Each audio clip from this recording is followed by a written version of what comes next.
परमेश्वर ने सब कुछ अपने वचन के द्वारा बनाया और ये सब उनकी आत्मा और वचन के एक साथ मिलने से हुआ।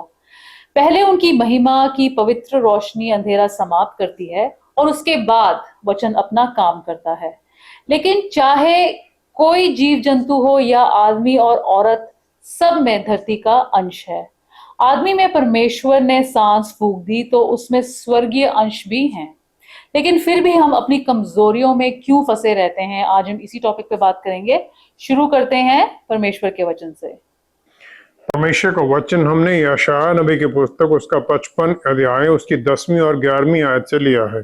यहाँ इस प्रकार लिखा है, जिस प्रकार से वर्षा और हिम आकाश से गिरते हैं और वहां यों ही लौट नहीं जाते, वन भूमि पर पड़कर उपज उपजाते हैं, जिससे बोने वाले को बीज और खाने वाले को रोटी मिलती है, उसी प्रकार से मेरा वचन भी होगा जो मेरे मुख से निकलता है, वह व्यर्थ ठहरकर मेरे पास न लौटेगा, परंतु जो मेरी इच्छा है उसे वह पूरा करेगा, और जिस काम के लिए मैंने उसको भेजा है उसे वह सफल करेगा। परमेश्वर के वचन को पढ़े और सुने जाने से आशीष हो। आमीन। परमेश्वर ने केवल इंसान को ही अपने अक्स और रूप में बनाया, तो उसमें इस संसार में जीत के लिए क्या खूबियां हैं? पवित्र वचन जो है वो परमेश्वर का रिश्ता क्रिएशन के साथ, और क्रिएशन का रिश्ता जो इंसानों के साथ है और परमेश्वर का, ये सब है, और उसका एक दूसरे पर असर क्या है वो सब दर्शाता है।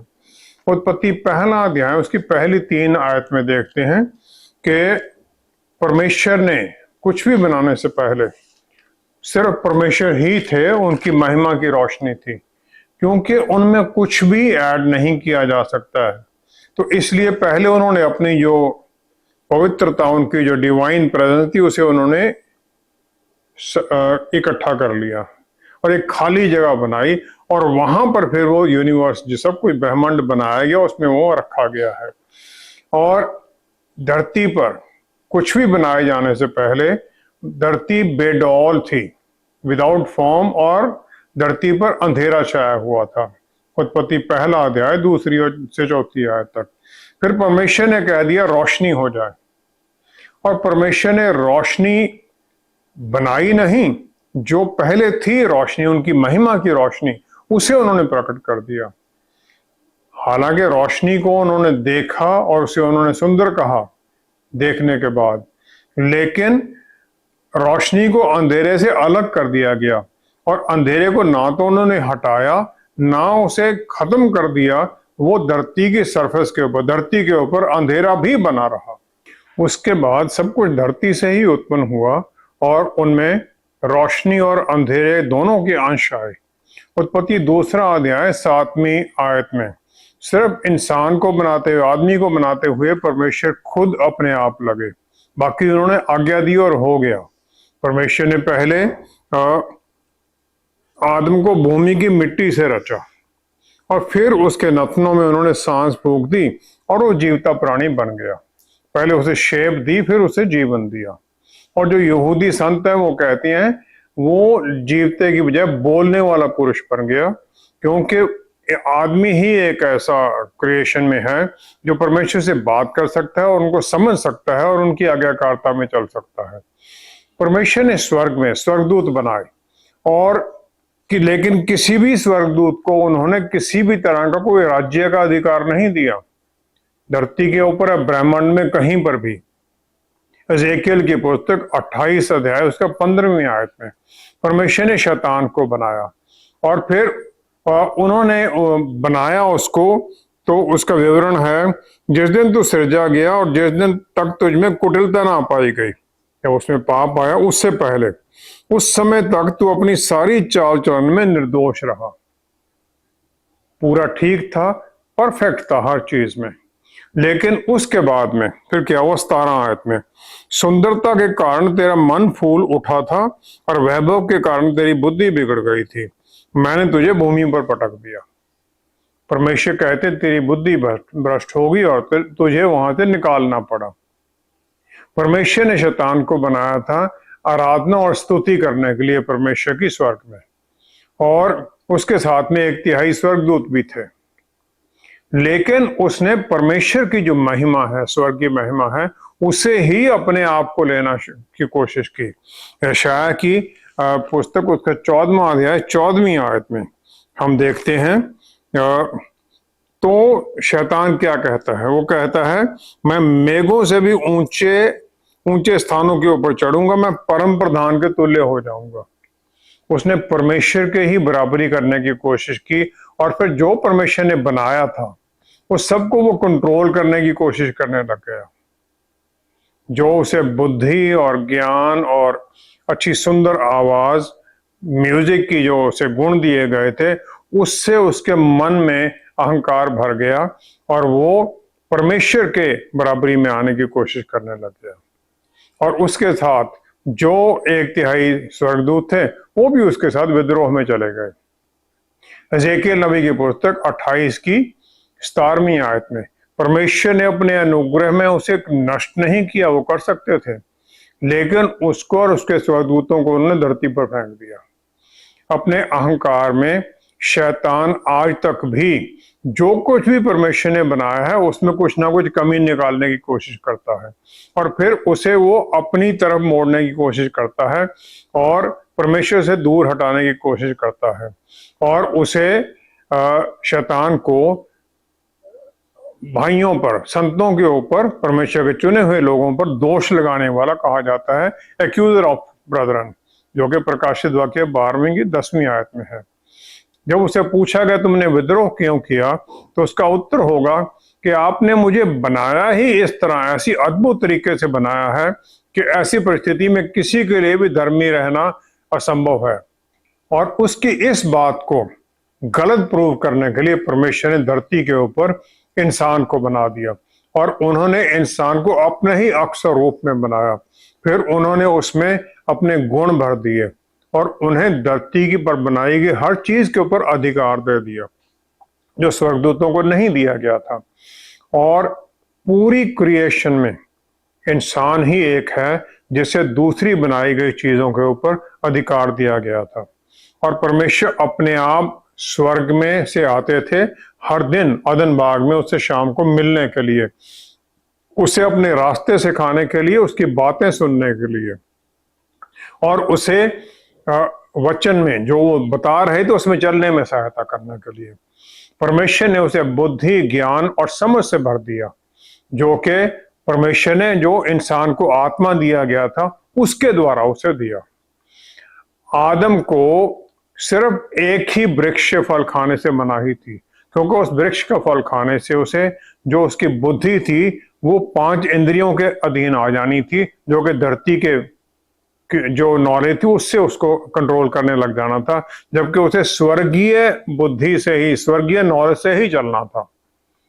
और परमेश्वर ने इस प्रकार इंसान को एक फ्री विल दे दी, अपनी स्वेच्छा दे दी कि चाहे वो उनकी बात को सुने या ना सुने। जो यहूदी संत हैं वो इस प्रकार की स्थिति को इंसान की 2 परिस्थितियों में प्रकट करते हैं। वो कहते हैं, एक तो है यर्जर टोब, इच्छा है अच्छा करने की, भला करने की, और ये आदमी के अच्छे कामों के बारे में नहीं है दूसरों के साथ साथ, बल्कि इसके साथ साथ कामों के साथ साथ परमेश्वर के पीछे चलने के बारे में भी है, आज्ञाकारिता के बारे में भी है।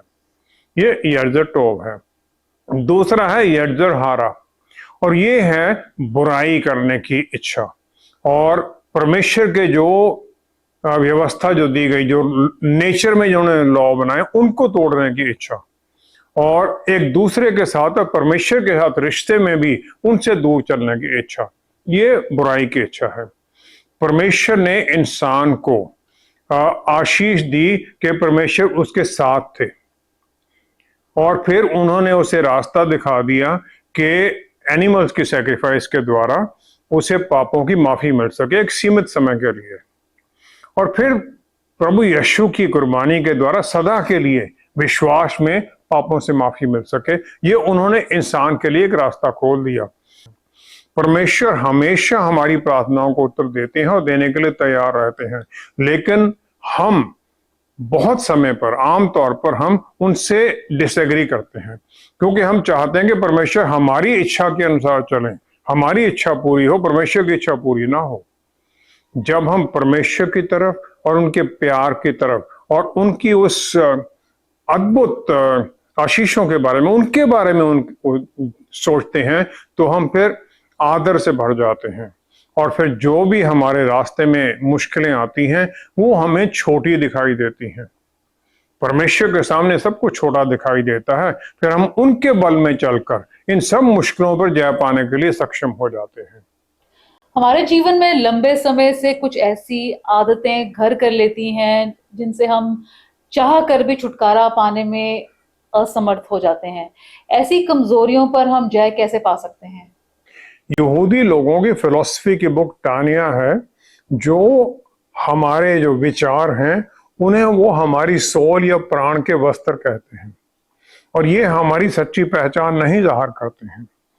जो विचार हैं वो मन में उठते हैं और फिर वो हमारी इच्छाओं में, समय के बाद इच्छाओं में बदल जाते हैं और हमारे हार्ट में आ जाते हैं, और फिर हमारी सोल को, प्राण को पूरी तरह से कब्जा कर लेती हैं, और वो हमारे अंदर एक डीप लॉन्गिंग बन जाती है, उनकी जड़ें बन जाती हैं, और फिर ये हमारी आदत बन जाते हैं।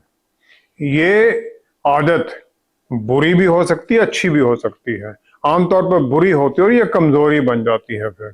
और जब हम अपने कपड़े बदलना चाहते हैं, या तो हम बदलते हैं जब वो गंदे हो गए, या जब हम बदलना चाहते हैं, उनको कंडम डिस्कार्ड करना चाहते हैं।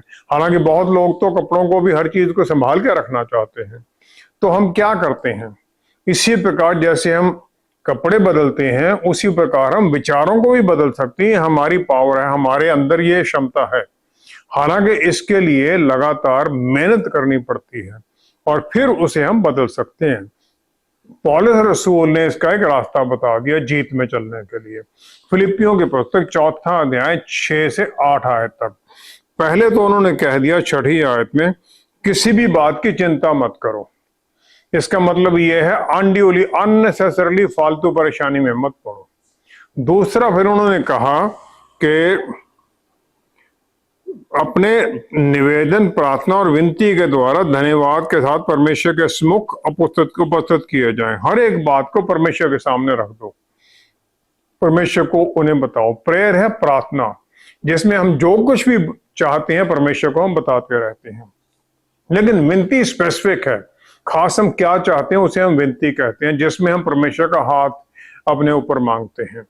तो इस प्रकार हम विनती और प्रार्थना दोनों को हम परमेश्वर के सामने रखते हैं। हर बात को परमेश्वर हमसे जानना चाहते हैं कि हम क्या चाहते हैं, और फिर धन्यवाद की प्रवृत्ति में आने के लिए वो कहते हैं। धन्यवाद का जो अपोजिट है वो हर वक्त शिकायत करते रहना, और अनगिनत कारण बन सकते हैं हमें शिकायत करने के लिए, लेकिन उतने ही कारण हमारे लिए बन सकते हैं धन्यवाद करने के लिए भी। फिर इसके आगे एक वायदा भी है। वायदा ये है, तब परमेश्वर की शांति जो सारी समझ से परे है, परमेश्वर की शांति जो तो सारी समझ से परे है, तुम्हारे हृदय और तुम्हारे विचारों को मसीह यीशु में सुरक्षित रखेगी। परमेश्वर की शांति सुरक्षित रखेगी। जो ये शांति है, इसके 3 पहलू हैं। पहला तो है जो शांति परमेश्वर से है, जो कि एक गिफ्ट है। प्रभु यीशु ने कहा, मैं अपनी शांति तुम्हें दिए जाता हूं। उसका मतलब है किसी भी बात से विचलित मत हो, अननेसेसरली विचलित मत हो। दूसरा है परमेश्वर के साथ शांति, जो हमें पापों की माफी के द्वारा मिलती है। हमारा रिश्ता परमेश्वर के साथ दोबारा जोड़ दिया है प्रभु यीशु ने, तो परमेश्वर के साथ हम शांति में हैं, हम रिबेलियन में नहीं है, लड़ाई में नहीं है। तीसरा है परमेश्वर की शांति, जो कि परमेश्वर हर चीज पर कंट्रोल किए हुए हैं और हर बात को जानते हैं हमारे साथ क्या हो रहा है, और कोई भी आशीष देने के लिए कभी कभी हमारे जीवन में एक ट्रायल भी ले आते हैं। और फिर ये हो सकता है कि हमें वो अपनी तरफ मोड़ना चाहते हैं, ताकि हम उनकी शांति जो प्रभु यीशु द्वारा मिलती है हम उसे पा सकें। ये शांति हम अपने प्रयत्न से नहीं पाते हैं, प्रभु यीशु द्वारा ये गिफ्ट है, उनका अनुग्रह है। जब परमेश्वर हमारे अंदर इस प्रकार काम कर रहे होते हैं, तो फाइनल एडवाइस पौलुस रसूल ने हमें दे दी। उन्होंने कहा जो जो बातें सत्य हैं, आदरणीय हैं, उचित हैं, पवित्र हैं, सुहावनी हैं, मन भावनी हैं, जो सद्गुण और प्रशंसा की बातें हैं, उन पर ध्यान लगाया करो। तो उन बुरे विचारों के ऊपर, उन कमजोरियों के ऊपर ध्यान लगाने की बजाय हम अपना ध्यान इन अच्छी बातों पर लगाएं। एक तरफ तो परमेश्वर की शांति हमारे मन को हम क्या खाना दे रहे हैं, विचार हम क्या दे रहे हैं, उनको एक तरफ तो वो देखती हैं, गार्ड करती हैं हमें। दूसरी तरफ हमारे मन में और माइंड में उसका जो उत्तर है वो भी मिलने लग जाता है, तो हमारे मनों में शांति भर जाती है परमेश्वर द्वारा। और इस प्रकार जो हमारे विचार हैं, वो जो खाना हम खिलाते हैं विचारों के द्वारा अपने माइंड को, वो बदलने लग जाता है। फिर हम अपने मनों को बदलते हुए रिन्यू करते हैं और फिर ये परमानेंट हमारे अंदर वो घर कर जाते हैं, अच्छी बातें घर कर जाती हैं। और फिर समय बीतने के पश्चात ये जो बातें हैं, चाहे बुरी हों या अच्छी हों, ये हमारे अंदर स्ट्रॉन्ग होल्ड, गढ़ बन जाते हैं।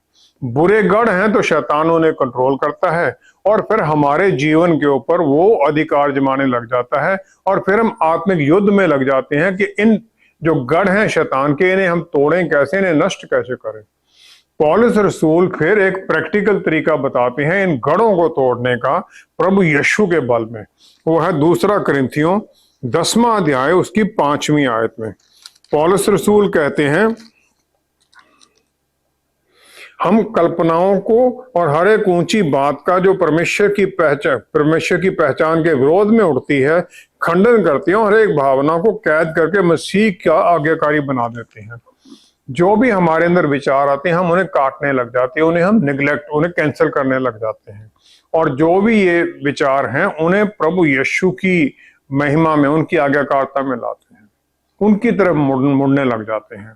जिस बात पर हम मेडिटेट करते हैं, मनन करते हैं, वही हमारे ऊपर अधिकार करने लग जाता है। ये पॉजिटिव थिंकिंग के बारे में नहीं, अच्छी बातें सोचते रहो नहीं, लेकिन ये अंदर से बदलाव के बारे में है।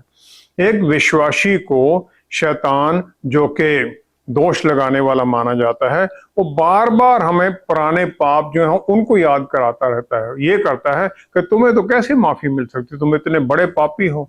हमारे विश्वास को हिलाना चाहता है, विश्वास जो हमें मुक्तिदाता प्रभु यीशु में है, जो मुक्ति हमें उनसे मिली है। और फिर किसी भी चीज पर जय पाने के लिए पहले हमें यह समझना होगा कि हम लड़ किससे रहे हैं। अफसियों की पुस्तकों का 6वां अध्याय उसकी 12वीं आयत में पौलुस रसूल, जो एक महान योद्धा है, वो फिर हमारे दुश्मन की पहचान बताते हैं। वो ये कहते हैं कि हमारा युद्ध लहू मांस से नहीं है, लेकिन हमारा युद्ध अंधकार के हाकिमों से और उस दुष्टता की आत्मिक सेनाओं से है जो आकाश में है। ये आत्मिक ताकतों से, डेमोनिक स्पिरिट से है, दुष्ट आत्माओं से है, जो कि शैतान के कंट्रोल में है। तो जो कमजोरी है फिर जो आती हैं, दुष्ट आत्माएं लेके आती हैं, वो हमारे अंदर कैसे ज़ाहिर होती है। पहला तो ये है, जो दुनियावी चीजें उन पर हमारा मन लगने लग जाता है, उनमें हम खुश होने लग जाते हैं। दूसरा, फिर हम एक्सक्यूज बनाने लग जाते हैं, आर्ग्यूमेंट्स करने लग जाते हैं, जो हमारा बिहेवियर उसे जस्टिफाई करते हैं कि नहीं, मैं ठीक हूं, दूसरे सब गलत हैं। तीसरा आता है अपनी कमजोरी को मानना ही ना, और फिर उसके लिए किसी की सहायता भी जरूरत नहीं। जब कमजोरी नहीं तो फिर सहायता किस चीज की। चौथा है ना तो प्रार्थना में जुड़ना, ना वचन पढ़ने में जुड़ना, और सही काम करने से दूर हटने लग जाना। पांचवा है जो टेम्पटेशन, जो प्रलोभन आता है, उसको किसी भी तरह से नकारना नहीं, उसे मानने लग जाना। और फिर ये सोचने लग जाते हैं मुझसे तो होगा नहीं, प्रभु यीशु करेंगे जो कर सकते हैं, बस वो कर दें, मैं कुछ नहीं करूंगा। पौलुस रसूल को प्रभु यीशु ने चुना था जेंटाइल्स, जो दूसरे यहूदी नहीं थे, उनके पास वचन ले जाने के लिए।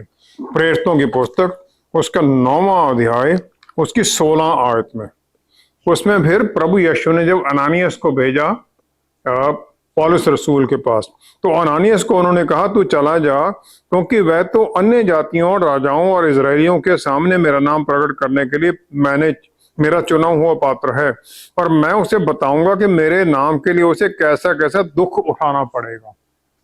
उसे ये सब उठाने थे, लेकिन पौलुस रसूल को जानते हुए भी वो इससे पीछे नहीं हटे। उन्होंने परमेश्वर के प्यार में कोई शिकायत नहीं की और आगे बढ़ते गए, हर तरह के दुख सह लिए उन्होंने। और फिर जो इसकी की है, इस पर हम उसके अनुसार इसका की है, वो कहते हैं फिलिपियों के पुस्तक 4 अध्याय 13वीं आयत में, मैं प्रभु यीशु में जो मुझे बल देते हैं सब कुछ कर सकता हूं। वो कहते हैं मेरा बल नहीं है, जो भी मेरी कमजोरी है, डर है, सब कुछ है, वो मैं प्रभु यीशु में बल पाता हूं और उसका सामना कर सकता हूं और फिर मैं उसमें जीत में चल सकता हूं। मेरा बल प्रभु यीशु में है। तो इसका स्टार्ट पॉइंट तो यही है कि परमेश्वर की तरफ मुड़ना और प्रार्थना करना, उनकी सहायता मांगना और जो वो वचन के अनुसार सिखाते हैं उसे समझ लेना और अपने जीवन में उसे ढाल लेना।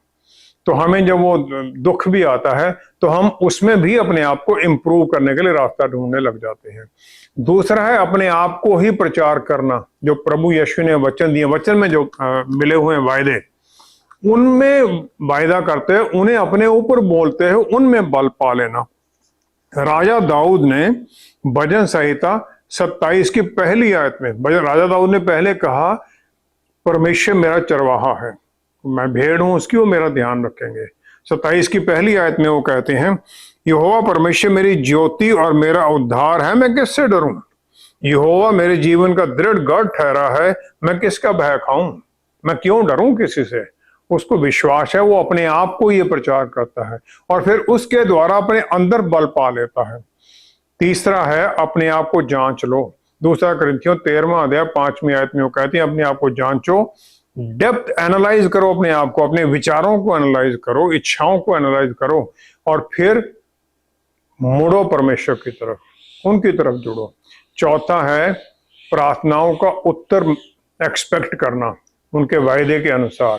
मत्ती 7:7 के अनुसार मांगोगे तो मिलेगा। फिर एक्सपेक्ट कर, नहीं मिला तो फिर जुड़े, सोचें क्यों नहीं मिला है उत्तर। पांचवा है एक धन्यवाद का एटीट्यूड बनाना कि जो हमें मिला है वो परमेश्वर की देन है और आगे और आशीषें पाने के लिए भी तैयार होना। और फिर एकदम तैयार रहना, अगर कोई दुख है, कोई परेशानी आती है, एकदम परमेश्वर को बुलाना, उनकी सहायता मांगना, विश्वास में फिर ये चलना कि हाँ मुझे सहायता वो देंगे। पतरस रसूल प्रभु यीशु की तरफ पानी पर चल के आते हैं, लेकिन जब उन्होंने चारों तरफ उस तूफान को देखा, पानी में डूबे।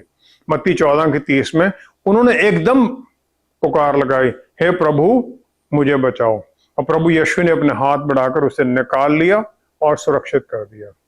हमें परमेश्वर ने भेड़ बोला है क्योंकि भेड़ अपने आप में कुछ भी करने की क्षमता नहीं रखती है, अपने आप में वो रास्ता भी नहीं ढूंढ सकती वापस, अगर कहीं गुम होगी बस गुम है, फिर वो वहीं खड़ी रहती है वो। मत्ती 18:13 में प्रभु यीशु ने अपना प्यार जाहिर किया कि 100 में से अगर एक भेड़ गुम है तो 99 को छोड़कर उस खोई हुई भेड़ को ढूंढने के लिए चले जाते हैं। बस हम इस विश्वास में बने रहें कि हम दुख में हैं, तकलीफ में हैं, तो परमेश्वर जो खुश हैं उनको छोड़कर हमारी सहायता करने के लिए आएंगे। फिर उनमें आशा में हम चलते हुए आगे बढ़ते रहें।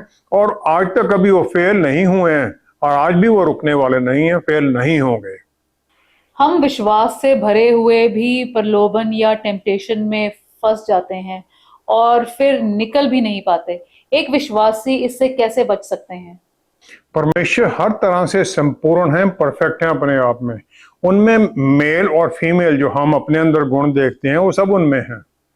उत्पत्ति 1 अध्याय 27 आयत में लिखा है, परमेश्वर ने अपने अक्स और स्वरूप में उसे बनाया, फिर उन्होंने नर और नारी इंसान को बनाया।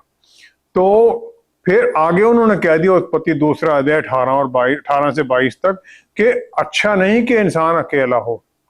अकेला कैसे था वो? इसका मतलब ये था कि नर और नारी दोनों एक ही शरीर में थे और फिर उन्होंने उसे एक सहायक बनाने की इच्छा जाहिर की और परमेश्वर ने उसकी पसली एक निकालकर उस पसली से औरत बना दी। जो रिब केज है, जो पसलियां ये हैं, ये हार्ट को और जो लंग्स है उन्हें प्रोटेक्ट करती हैं। हार्ट जो हमारा है वो सेंटर है हमारी हर इच्छाओं का, और जो लंग्स हैं ये हमारे लहू को साफ करती हैं ऑक्सीजन के द्वारा। तो हमारा जीवन जो है इसकी सुरक्षा में है। तो जब उन्होंने औरत को बनाया, उसे एजर कनेक्टो कह दिया, वो सहायक बनाई जो उन्होंने उसे सुरक्षा देने के लिए बुराई से, बुरी इच्छाओं से और उससे परमेश्वर की संगति में, सच्चाई में चलने के लिए भी कह दिया, उसकी सहायता करने के लिए बनाया। उत्पत्ति 2 की 24 आयत में जब वो दोनों पार्टनर बनते हैं तो एक तन बन जाते हैं। ये तन उनका शारीरिक मिलन ही नहीं है बल्कि आत्मिक मिलन भी है। और फिर वो अपनी इंडिविजुअलिटी खत्म नहीं करते हैं। आदमी आदमी है, औरत औरत है, मिल जाते हैं लेकिन दोनों के अलग अलग गुण हैं। और फिर वो एक दूसरे में 1+1 और 2 नहीं हो जाते, दोनों साथ खड़े होते हैं। साथ दोनों खड़े होकर फोर्स मल्टीप्लायर 11 बन जाते हैं, वो 2 नहीं बनते हैं। इस प्रकार औरत आदमी को बल देती है।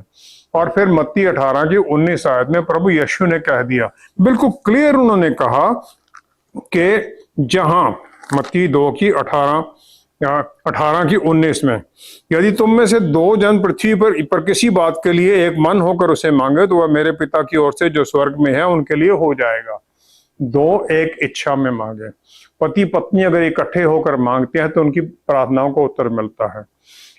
परिवार को परमेश्वर बहुत इंपॉर्टेंस देते हैं, बल देने के लिए, उन्हें एक दूसरे को जीत में ले जाने के लिए, ताकि वो हर तरह के संसारिक जो ट्रायल्स हैं उनका सामना कर सकें।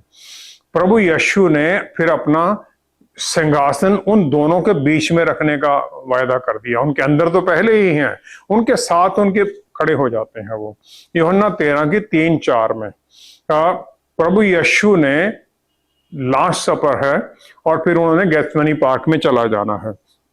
फिर वो 13 की 3-4 आयत में कहते हैं, यीशु ने यह जानकर के पिता ने सब कुछ मेरे हाथ में कर दिया है और मैं परमेश्वर के पास से आया हूं और परमेश्वर के पास जाता हूं, तब उन्होंने आगे बढ़कर चेलों के पैर धोने शुरू किया।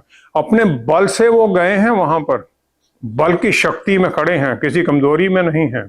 चेलों को तैयार करते हैं ताकि वो भी आगे काम कर सके। फिर यशाया 41 की 13 लागू होने लग जाती है जब हम इस प्रकार एटीट्यूड में आ जाते हैं। यशाया 41 की 13 में लिखा गया है, जो मैं तेरा परमेश्वर यहोवा तेरा दाहिना हाथ पकड़ कर कहूंगा, मत डर, मैं तेरी सहायता करूंगा। दाहिने हाथ से हम लड़ते हैं, उन्होंने पकड़ लिया अपने बाएं हाथ से, तो उनका बल हमारे साथ हमारे लिए काम करने लग जाता है। बस जब हम इस प्रकार चलने लग जाते हैं फिर हम सफलता में ही हैं, क्योंकि सब रास्ते वो क्लियर करने लग जाते हैं। हमारे लिए ये जरूरी है कि हम अपने आप को उनकी शरण में, उनके हाथों में सौंप दें। जब हम ये कर देते हैं फिर हम जीत में हैं, किसी कमजोरी में नहीं पड़ते, फिर हम आगे बढ़ने के लिए तैयार हैं, क्योंकि उनका हाथ हमें बल देता है। फिर प्रभु यीशु के बल में हम सब कुछ करने में सक्षम हैं। आइए हम प्रार्थना करें। पिता परमेश्वर, धन्य है आप कि आपने हमें पवित्र आत्मा परमेश्वर दिए जो हमारे अंदर हैं, बल, प्यार और आत्म संयम की आत्मा। आपने हमें अपने वचन दिए ताकि वचन के अनुसार हम आपको जान सकें और आपके द्वारा दिखाए गए रास्तों पर चल सकें और फिर आपकी इच्छा के अनुसार चल सकें, ताकि फिर आपकी सुरक्षा हमारे ऊपर बनी रहे। प्यारे प्रभु, आप हमारे अच्छे चरवाहे हैं जिन्होंने हमारे लिए जान दे दी अपनी सुरक्षा में हमें ले जाने के लिए। बस पवित्र आत्मा परमेश्वर द्वारा हमारा हाथ थामे रखें और हमें सहायता करें पवित्र आत्मा परमेश्वर, कि हम अपना हाथ खींचे नहीं बल्कि प्रभु यीशु की सुरक्षा में उनका हाथ थामे हुए, उनको हाथ अपना पकड़ाए हुए बस उनके पीछे चलते रहें। फिर हर कमजोरी, हर परिस्थिति में हम जय में ही बने रहेंगे और हमारे जीवन के द्वारा फिर आपको महिमा मिले। पिता परमेश्वर, धन्यवाद के सहित ये सब कुछ प्रभु यीशु के पवित्र नाम में मांगते हैं। आमेन, आमेन, आमेन। परमेश्वर ने आदम को डर में जीने के लिए नहीं बल्कि इस धरती को अपने वश में करने के लिए बनाया था। प्रभु यीशु ने हमें बल, प्यार और आत्म संयम के पवित्र आत्मा इसीलिए दिए हैं। बस हमें उनके बल में चलते रहना है और सब कमजोरियों और मुश्किलों को उनके सामने डालना है और बस उनका हाथ पकड़े रहना है। Thank you so much for watching. See you next time. Stay blessed. Shalom.